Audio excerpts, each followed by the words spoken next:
भक्ति महासागर चैनल को सब्सक्राइब करें और बेल आइकॉन दबाएं।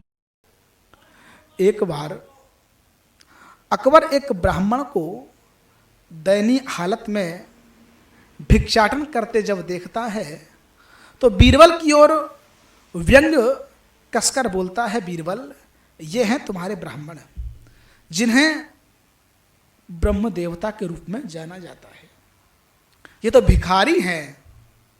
बीरबल ने उस समय तो राजा से कुछ नहीं कहा, लेकिन जब अकबर महल में चला गया तो बीरबल वापस आए और ब्राह्मण से पूछा कि वह भिक्षाटन क्यों करता है।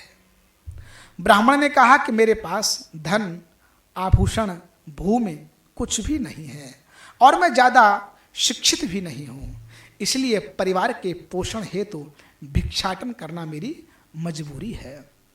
तो बीरबल ने पूछा, भिक्षाटन से दिन में कितना धन प्राप्त हो जाता है? ब्राह्मण ने जवाब दिया, 6 से 8 अशर्फियाँ। बीरबल ने कहा, आपको यदि कुछ काम मिले तो क्या आप भिक्षा मांगना छोड़ देंगे? ब्राह्मण ने पूछा, मुझे क्या करना होगा? तो बीरबल ने कहा कि आपको ब्रह्म मुहूर्त में स्नान करके, स्वच्छ वस्त्र धारण करके प्रतिदिन 108 माला गायत्री मंत्र का जाप करना होगा। इसके लिए आपको प्रतिदिन भेंट स्वरूप 10 अशर्फियाँ प्राप्त होंगी। बीरबल का प्रस्ताव ब्राह्मण ने स्वीकार कर लिया।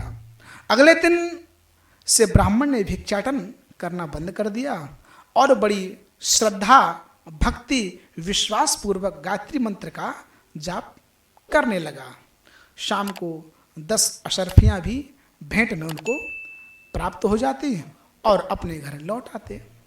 ब्राह्मण की सच्ची श्रद्धा व लग्न देख करके कुछ दिनों बाद बीरबल ने गायत्री मंत्र जाप की संख्या और अशर्फियों की संख्या दोनों ही बढ़ा दी। गायत्री मंत्र की शक्ति के प्रभाव से ब्राह्मण को भूख, प्यास, शारीरिक व्याधि की तनिक भी चिंता नहीं रहती। गायत्री मंत्र के जाप के कारण उनके चेहरे पर तेज झलकने लगा। लोगों का ध्यान ब्राह्मण की ओर आकर्षित होने लगा। दर्शनाभिलाषी उनके दर्शन करने आते। मिठाई, फल, पैसे, कपड़े सब उनके ऊपर चढ़ा कर जाते। अब ब्राह्मण देवता को बीरबल से प्राप्त अशर्फियों की भी आवश्यकता नहीं रही। यहाँ तक कि अब वो ब्राह्मण को श्रद्धापूर्वक चढ़ाई हुई वस्तुओं का भी कोई आकर्षण नहीं रहा। बस वह सदैव मन से गायत्री मंत्र के जाप में लीन होने लगे। ब्राह्मण संत के नित्य गायत्री जप की खबर चारों ओर फैलने लगी। दूर दराज से श्रद्धालु दर्शन करने आने लगे। भक्तों ने ब्राह्मण की तपस्थली में मंदिर व आश्रम का निर्माण करा दिया।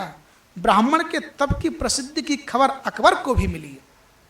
बादशाह ने भी दर्शन हेतु जाने का फैसला लिया और वह शाही तोहफे लेकर राजसी ठाट-बाट में बीरबल के साथ संत से मिलने चल पड़ा।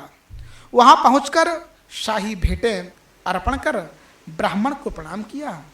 ऐसे तेजोमय ब्राह्मण के दर्शन से हर्षित, हृदय गदगद बादशाह बीरबल के साथ बाहर आए। तब बीरबल ने पूछा कि क्या आपने इन ब्राह्मण को, इन संत को देखा है? क्या आप इनको जानते हैं? अकबर ने कहा, नहीं बीरबल, मैंने तो आज इनके दर्शन पहली बार किए हैं, मैं तो इनको नहीं जानता।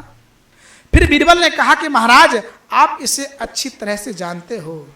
यह वही भिखारी ब्राह्मण है जिस पर आपने व्यंग कसकर एक दिन कहा था, ये हैं तुम्हारे ब्राह्मण जिन्हें ब्रह्म देवता कहा जाता है।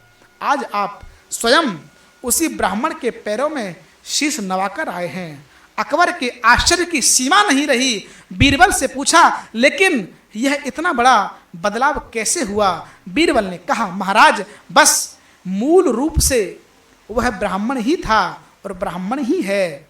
परिस्थितिवश वह अपने धर्म की सच्चाई व शक्तियों से दूर था। धर्म के एक गायत्री मंत्र ने ब्राह्मण को साक्षात ब्रह्म बना दिया और वह कैसे बादशाह को चरणों में गिरने के लिए विवश कर दिया।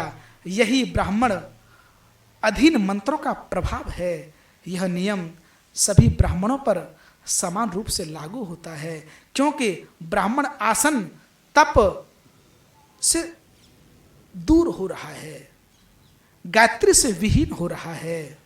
वर्तमान में हमको आवश्यकता है अपने ब्राह्मणत्व धर्म को जागृत करने के लिए, सनातन के उत्थान के लिए हमको निरंतर अग्रसर रहना है और अपने धर्म का हमको अनुचिंतन करना है, अनुपालन करना है, जिससे हमारा जीवन और सनातन संस्कृति दोनों का कल्याण संभव है। भक्ति महासागर चैनल को सब्सक्राइब करें और बेल आइकॉन दबाएं।